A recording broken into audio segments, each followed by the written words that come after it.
probably to something very important. Oh. Hello and happy March. Happy Monday.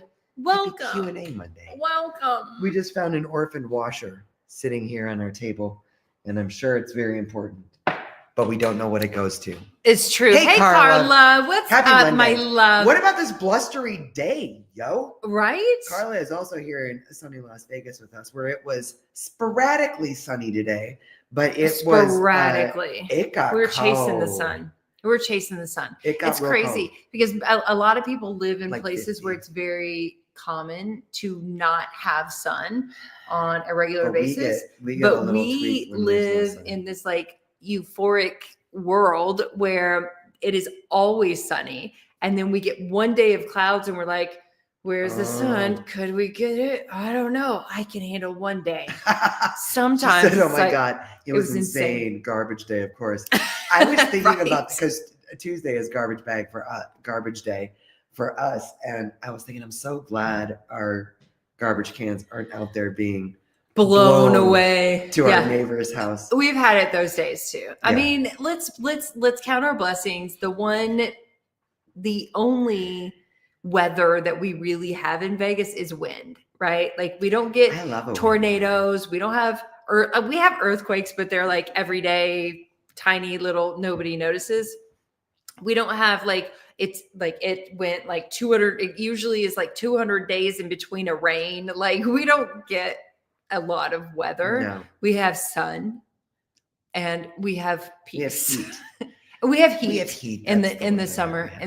3 months. Oh my God, Carla, it might just 3 be, months. It might just be us tonight. I don't know. Right? I'm totally I felt like we were okay with way this, Carla. behind How about we just hang out? We were I do feel like way there's a behind hair in my. On TikTok and Instagram, we felt like we were so behind, and we're like, hope they come over to YouTube and Facebook, but no.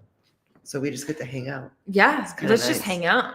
There's Lori. Hey, Lori. How you doing? I wonder if it's just not showing on Facebook. It's a thing. There's like lately, Facebook is doing a lot of changes right now, and I'm not even trying to explore it. I'm really not trying to explore it yet. It's a lot. I'm just like, well, whatever it is, right? Like I was just thinking tonight when we're on TikTok, it's like if we get down to like 80 people on TikTok, I'm like, ooh, that's kind of small. And then we come over to Facebook, and if we're at 18 people, I'm like, normal. Hi, is it Danelle? I like it. Let's hang out. The weather is huge as long as we moved here. Don't miss the Reno snow. I come from Michigan, so I don't miss snow either. No. Tara said, hi, my daughter just moved out and took her cat. Our cats have been together for about a year. What do I watch for in my cat to indicate she needs another cat? Maybe she'll be fine alone. You know, this is an interesting dynamic. So cats are individuals. So just because like Jay moved out doesn't mean, and I feel lonely, doesn't mean that just moving anyone in here would go well. So it is about pay attention, you know, to, are they starting to isolate? I always look at their energy. Is their energy still the same? Their appetite, is her appetite still the same? And eliminations, are those still all normal? And then do a little extra, you know, engagement to see how she's doing. If she starts to isolate, or if she starts to like really seem bored or sad, then maybe you look into it. But with a lot of cats, my recommendation would be, unless you're in a situation where the cat distribution system just has a cat show up on your door and you're going to figure it out, is think about fostering, because that's a good way to do that first step of introduction. You have 2 separate spaces for the cats to see how she would react to another little one. You still need to go through the proper introduction. Like we don't want to be like, oh, if this is a foster cat, then we don't have to do that same thing. You do. No, you do. Yeah. And sometimes that can take months to get it all the way through. But it's an option out there. Oh, great question, Belinda. Are you going to be able to save your Facebook Live videos? I saw that too. Since Facebook will be deleting them. Yeah, so here's the cool thing. This is what we do here on StreamYard. Thank you, StreamYard. What we do is, What we do is we go live on Facebook and YouTube together. So all of these lives are on YouTube. Go subscribe to our YouTube channel because it's our smallest of the but YouTube is really the a social great media place followings or to subscribers. find all of our Facebook lives since about 2000. Maybe 20. don't go down. No, do. I actually go down the rabbit hole because when we started out 10 years ago and we went live or we posted our videos on YouTube, we were a hot mess. But it was Jay told me we were not that different. In my opinion, we were not that different from our knowledge has grown a lot. We did not know as much as we know now then. Yeah.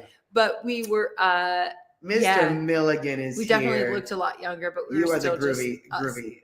You're the groovy guy, dude. We are not groovy in any way. I mean, sometimes we can feel groovy. We can feel groovy, but I don't know if we actually are. I'm not sure. I don't know. What do you define as groovy? Barbara in Vancouver. We were cool in the 70s. Then I think I became the Cat Distribution's favorite person. You know what's funny is that we were just part of the Canine Leadership Summit this past weekend, and what an extraordinary event. We were not able to be at. It was Friday night, all day Saturday, all day Sunday. So we got to see most of all day Saturday, but we did not get to see yesterday. So we have a lot to catch up on. But one of the questions was kind of around like how we got to be the crazy cat ladies, and we have never once been to a shelter. We have never gone out to adopt. It's not that we've never been to a shelter. We have never. Oh, we've been to shelters. We've gone to a shelter to adopt a cat. Right. So all of these babies just came to us in one way or another, including this little lady right here. Yeah. Angel. Angel. Her. Look at Madison Grace.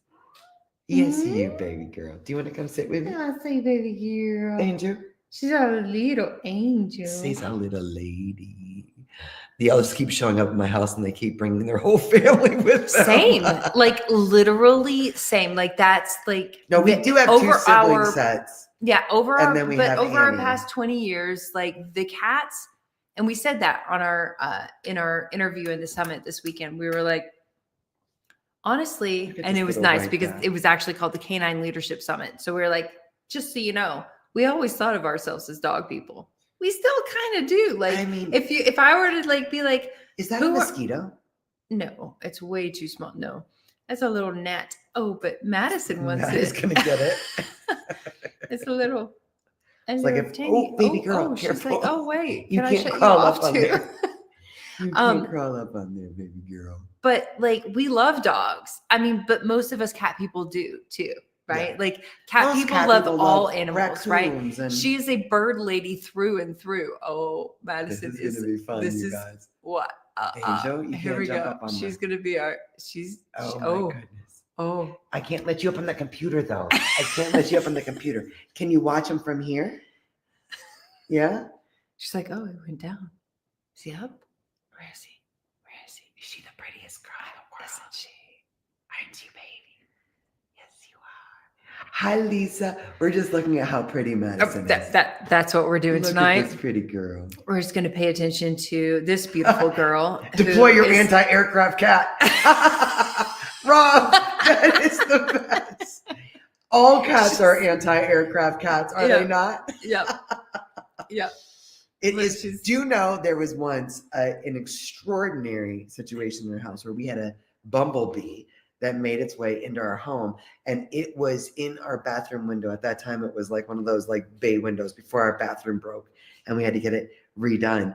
And all the cats were going crazy, and they were recklessly throwing themselves, finding whatever something they could stand on, and just like throwing themselves at this window. So it was getting dangerous.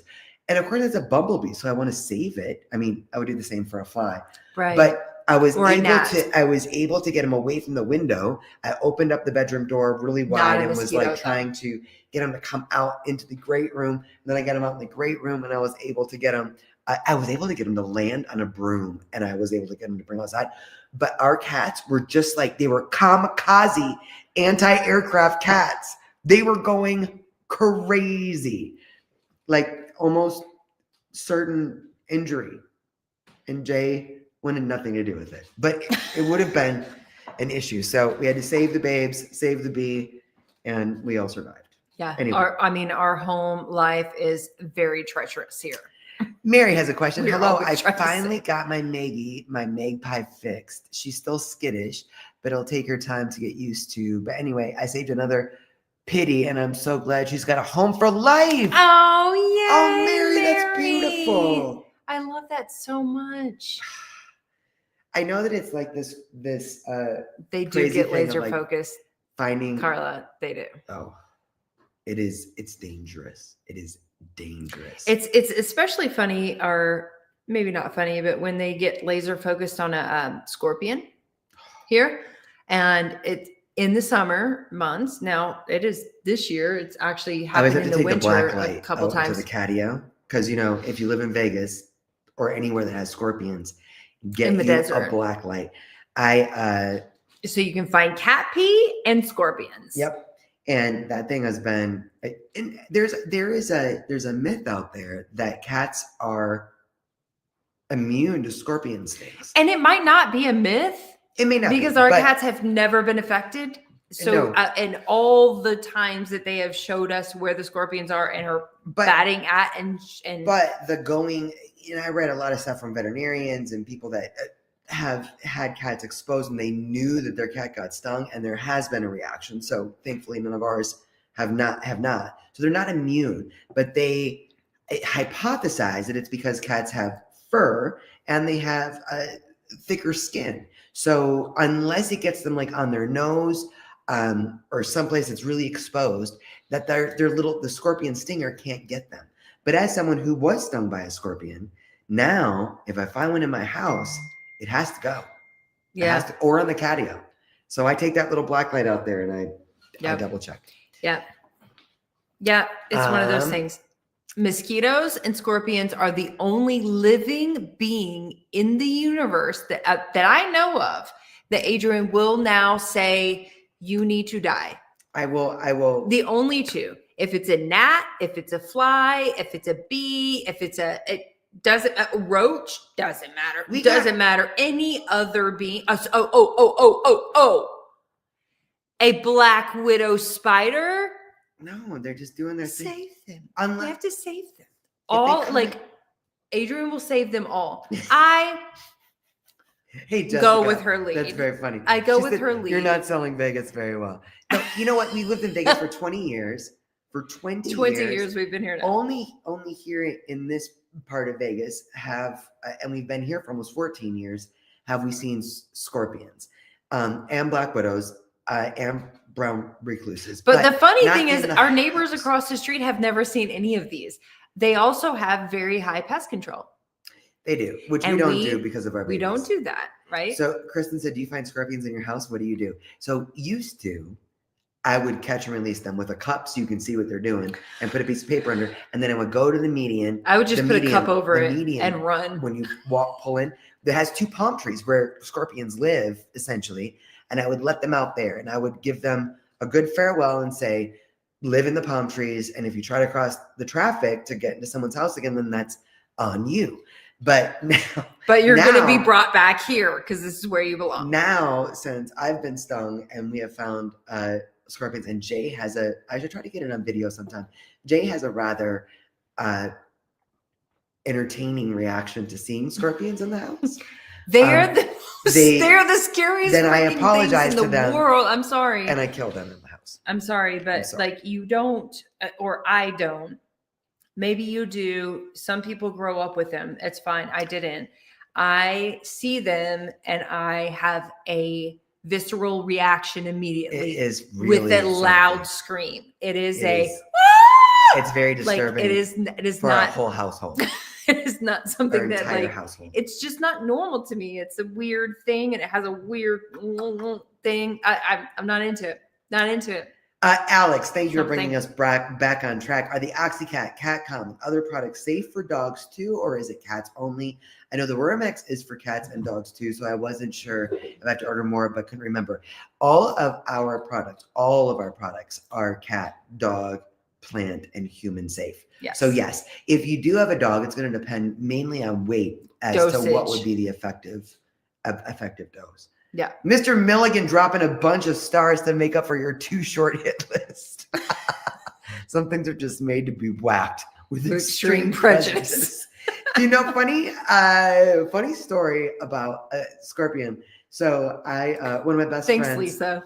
he is I think he's now a retired Army captain, and he was over, and he's like a brother from another mother, and we're sitting out back with another friend of ours who happens to be she makes documentaries. Yeah. She travels all over the world making documentaries. She's incredible. Works for PBS. So we're sitting out there, the four of us, and we see a scorpion on the wall of our house. And but I call him Boo Boo affectionately. He's one of my best friends. He was like, I'm gonna grab the axe. What's your weapon? Like, we're gonna go after this scorpion that's not even in the house. It's just chilling. And then Laura, the documentarian who has spent time all over the world, she was like, you're not gonna hurt that scorpion, are you? And Boo was like, let's go. Like, okay, tell us your story. So she was doing a documentary in Egypt.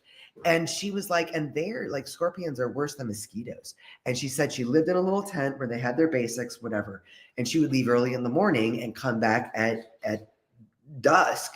And her whole bed would be covered with what she described as hundreds of scorpions. And she said she would very gently, her cot. It was a cot. They were basically sleeping outside. And she would gently wiggle the covers. And then she would watch these hundreds of scorpions. She was like, they are non-aggressive. And it's true. They're not like, if you don't step on them. She would just move her covers ever so, and all these scorpions would just crawl up the tent wall. And then she was like, it's my turn, and get in her cot and go to bed, and never once stung. So at that moment, Adrian and Boo Boo are like, so no axe? Okay, well, then we don't want to hurt the scorpion. And I'm sitting here being like, guys, it's climbing up my wall. Calm down. You gotta do something. Down. That is what she said, though. That is what I said. I freaked out. I was like, seriously? Okay, get it? Mr. Milligan. Nice. If I'm in Africa and sleeping in a cot, I will do the same thing, promise. But I'll never do that. She's never going to Egypt now. I don't want this thing climbing up my wall. Please, one of you kill it. And they were like, no. And I was like, fine, I'll do it myself. Yeah. Mr. Milligan, also a beautiful veteran, said, screw that. I'm calling it an airstrike and breaking camp. Don't want the bad juju. Don't want the bad juju. For real. So we did. We let that one go. But there was one after I was stung. I went in to take a shower, and I'm literally that's just, I think it's rude and for any being to bust in on someone's shower. This scorpion, I don't know where it came from, man. But it was just like almost stepped on it in the shower. So I had to jump out and grab a boot. Yeah. So, Mr. Milligan, are you proud of me? But I will say, since we started using the cedar side, so this was actually when we were using conventional pest control that was like pet safe, right? Oh, pet safe, not inside, but we used it outside, and we were like, this should keep these things away. And it didn't. It did nothing. And we walked out after it had been sprayed once or twice, and it was like, oh my God, it was not. It's bad. Like you feel it in your own lungs. Yeah. Hey D. But then So, but then we started using cedar side when we learned about this. I don't know how many years ago that was. Probably 8 years ago or something like that. We started using cedar side. It is fantastic for scorpions specifically, right? Like not all it actually attracts some other bugs, but not like scary bugs. Not anything that's going to bite or sting you. Just ones that crawl around a bit. Jolene, question. Thank you again for bringing us back. We keep rambling about scorpions tonight. I have a question. Mine loves me all the time, but she growls at me sometimes. What does that mean? So a growl, if you're to talk, a growl is usually just a little bit of a warning sign. If she is loving on you, but then it turns into a growl, like with Annie, it's kind of like, maybe back off a little bit. So kind of pay attention to body language too. Like, is this a really engaged time? Is it overstimulated? Does it happen when she's in a certain place maybe? But a growl is usually like a, please give me a little extra space. Hey, Michael. Hi, one of my cats is getting very Angel, bored. jump back up. Here's my Madison's like, Angel. I would like to make an appearance again. 'Cause I think know I got see. so much we attention. can't really see this, but Lisa, I see some blank comments, which usually means you're dropping stars. And So I thank wanna you guys thank so you for much. the We don't stars have for our wishing me sissy out. on the other end because she is super She should be busy in and bed doing her and stuff she has and the day things off. this evening. So we don't have somebody monitoring this. Yeah, It's that's like the just critters are us. trying to escape That's the why we're outdoor pesticides, so they try to come in. You're not wrong. Okay, Michael said, question. I have a little one that's getting bored of their novel protein from Viva Raw, so I'm going to change to chicken. Yeah. Thoughts on the current bird flu concerns? So with Viva Raw, you're working with a company that is working with USDA inspected human grade meats. That's beautiful. If you want to make sure, confirm that with the company, definitely recommend. So with the bird flu scare, everyone's asking us if we're still feeding raw food. And we are, but for specific reasons. So number one, we don't have an immunocompromised kitty in our bunch anymore. That is something that you would be slightly concerned about. Cats have a very short digestive tract. So, and they're not the natural hosts of the bird flu. So we know that we've been seeing cases out there. We know that there are issues with foods that are not, when they say 4D meats, animals that are dead otherwise than by slaughter. That is what is in a lot of these pet foods. So if you're dealing with a raw food pet company that does not have USDA inspected human grade foods, I don't feel like there's a lot of them. Because I really don't feel like there's a lot of them out there. I don't think there is, not in this space. But that's where you want to ask the question. Short answer is we are continuing to feed our cats a raw food diet, including chicken. Yes, because they are strong. They have a healthy immune systems because of the food that we feed and the supplements that we give. They have strong immune systems. So we don't want to start feeding processed foods so that we avoid the potential of a very tiny percentage of cats that have been affected by possibly avian flu into raw food. We don't want to, it's the same as with vaccines, right? You weigh the risk of the disease versus the risk of the animal contracting said disease. So it is a very personal choice. Correct. And it is something that requires you to take specific inventory of your specific do your own research situation and do your own information. But for us, own research. We're still feeding raw. Melissa, do you know anything about cats and spirituality? Or is there somewhere that you would recommend I go to get more information on the subject? We actually have lots of people. Yes, we do. My first recommendation would probably be Perfectly holistic. Feline Moon Mojo. Julianne Hart with Naturally Cats. There is a lot. Mojo, Perfectly if you're looking holistic. for something specific, shoot us a DM on Facebook or Instagram. I don't know that we get DMs. I don't think we get DMs on YouTube. And we will try to put you in a more specific You're so direction. Cute. Belinda said, I'm giving my kitties a lot of supplements. Do you think ion gut support and feline gut soothe are redundant? I honestly, this is a really good question, Belinda. Thank you for asking this. Both are fantastic supplements. Products. Personally, and this is just coming from personal, we've used them both. I would personally pulse each one of them, right? So you have to know why you're supplementing them both, like on and off, but we pulse them.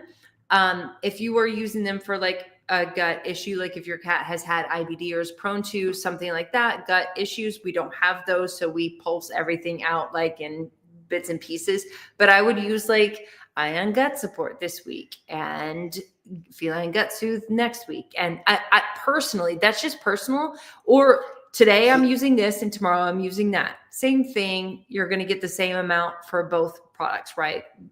But it's going to do two things. Number one, it's going to help your cat's system benefit from both better. Yeah. And it's going to make both last longer. So it's one of those things where it's not necessarily redundant. You're using two really great products, not sure what the specific issue is, but that's where you can pulse it out. Or if you Yeah, Belinda, I would say if your cat is like thriving they have had some IBD type issues and they are thriving on both of those. Continue using both of those. Yeah. Maybe start to wean a little bit to, play with the dosing to see if you could use less of. Finding the most effective dose. Yeah. Sometimes like that's less if it is than effective Sometimes and that it's is that's what's working right now, then do that. But when it comes to natural, I love that when That's it comes awesome. to natural medicine, when it comes to holistic medicine, we can play with the doses and see what works to benefit our animals plus our budget, our pocketbook. Yeah. Right. Because a lot of times cats are individuals. So something that, a dose for one cat may be effective, but this one needs a little less or this one needs a little more. Speaking of Cat Calm, right? So Cat Calm, when we started, I think about this a lot lately because we're starting to use Cat Calm again with our cats. But when we first launched Cat Calm, which is our, look, it's right here. It is a mixture of 80 different herbs, 21 minerals, and 7 exotic plant extracts. When our holistic animal scientists made this for us, we started testing it. We actually had a very stressed out cat at that time. It was Pooh Bear. When we were first introducing him to the house, we were giving him this for 2 years, more than 2 years, maybe 2.5 years, every single day in large doses to in his food because he was that big of a he's a big boy. It wasn't just like he was a big boy, but he was a big stress. He had a lot of anxiety issues. And then once we realized that all of his anxiety issues were kind of okay in the house, for the last 7 years of his life, he didn't even have Cat Calm unless we were out of town. Or unless we were going to the vet. Pulsed. Yeah. It was like if there was something going on or there was going to be we have construction in the house or we're going out of town, things like that, then they would get it. But okay, shout out to Lisa McGann. Mr. Milligan said she's dropped a ton of stars. Thank you so much. Each one of your stars thank you so much. Mission Meow. Mission Meow, and 501c3, helping you, cats in small rescues around the country. Thank you guys so much. Every single one of your stars go to literally help rescue cats. Okay, one last question of the night, and a shout out to Leslie. Hey, Happy Llama Tech is here. If you guys are looking for the real refrigerated time feeder, the original, go check out Happy Llama Tech. And thank you again, Lisa. Last question of the night comes from Linda. Said, cat asthma. My cat was diagnosed and given a steroid shot and pain medication for now. What advice can you give? We literally were just talking about this on Instagram. So asthma can be, depending on where your cat is at. We worked with Julianne Lee from Adored Beast, who has done some very specific research into helping to heal asthma. We have a full page in cats. We have a full page on our website. If you would, please shoot us a DM that said, just shoot me your page on cat asthma, because that has all of her information and really helpful. And her products. Yeah. Yes. And she's got some great products that are that she created effective. Specifically for this. Yes. It's amazing. Please shoot us a DM and we will get that out to you. If not tonight, then first thing tomorrow. Yeah. We love you guys so much. All right. We love you. Happy Q&A Monday. Can you believe it's March? I cannot. But thank you guys so much for joining us, and we will see you again next week. No, we'll see you on Wednesday, hopefully. We have an awesome on Wednesday, we have an awesome podcast here with Gussie Scott. Rob Ryan, come join us Wednesday. It's going to be fun. How to add some greens into your cat's food. We love you. We love you guys. We'll see you guys soon. Bye, Hopefully guys. on Wednesday. Good night, y'all.